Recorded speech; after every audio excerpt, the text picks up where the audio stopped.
Hello everyone, welcome to the Retro Indie Gamer Show, where I review retro and indie games. The subject of today's video is a game called Frogger, which I'm sure a lot of you are familiar with. Now, Frogger was released in the arcades by Konami in 1981, and was distributed in North America by Sega, who licensed, and then the licensing got a little interesting because Sega gave two different companies the rights to develop it for home consoles. Parker Brothers for cartridge versions, and Sierra for cassette and disc versions, which is fine as a lot of consoles used either one or the other. But one of the problems is that there were so many different consoles.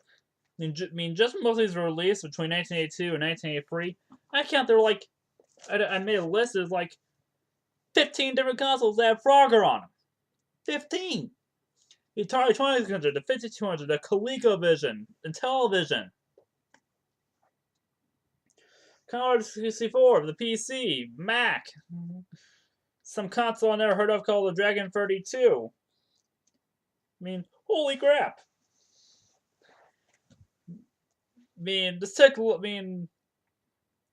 Just take a look at this list I'm about to show. And on the list, I included all the versions of Frogger, or at least from the arcade all the way to the Super Nintendo and Genesis versions, which were released in the late 80s, which were, incidentally, the last games released on either of those consoles in North America.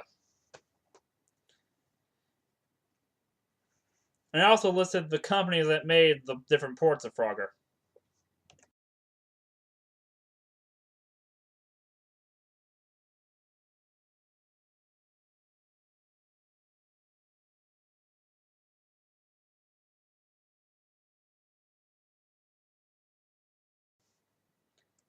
Yeah, that was a lot of consoles, wasn't it? Now, if you were looking at the list, you would notice that there were 3 different consoles that had 2 different companies listed on them. The 2 different companies make that help with that particular version for that console? No, those 3 systems each had their 2 versions of Frogger, the Parker Brothers and Sierra versions. The Sierra versions for all consoles were called the official Frogger for some reason. I don't get why, because, well, in a way, they were both official. But I'm guessing it's only done to distinguish the Sierra version and the Parker Brothers version. Now, the free consoles of the free consoles that had 2 different versions of Frogger, 2 of them made sense. The Atari 8-bit computer and the Commodore 64, as it's not too surprising that computers back then was able to support both, I guess, discs and cartridges, or cassettes. Now, the interesting one is the third one. It's the Atari 2600. Yeah, let that sink in. The Atari 2600 got 2 versions of Frogger.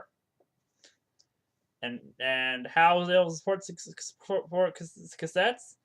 That's because of a peripheral called the StarPath Supercharger, which only was around for like a couple of years, I think a year, maybe 2, and it's pretty obscure and hard to find, as there are only 12 games in it, as there are only 12 games made for it.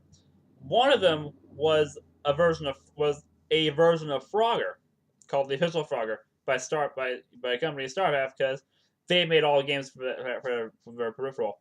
Now, another game on that thing is the very first console RPG, Dragon Stomper, but that's subject for another time.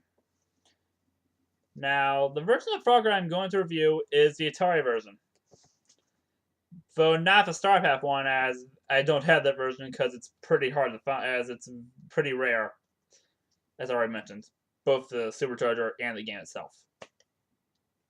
However, I do have the Parker Brothers version, which is pretty common. Actually, I have 2 Parker Brothers versions, the Atari version and the Intellivision version. Basically, and how I got both of them is a long story. And even though I can't play the Intellivision version because I don't have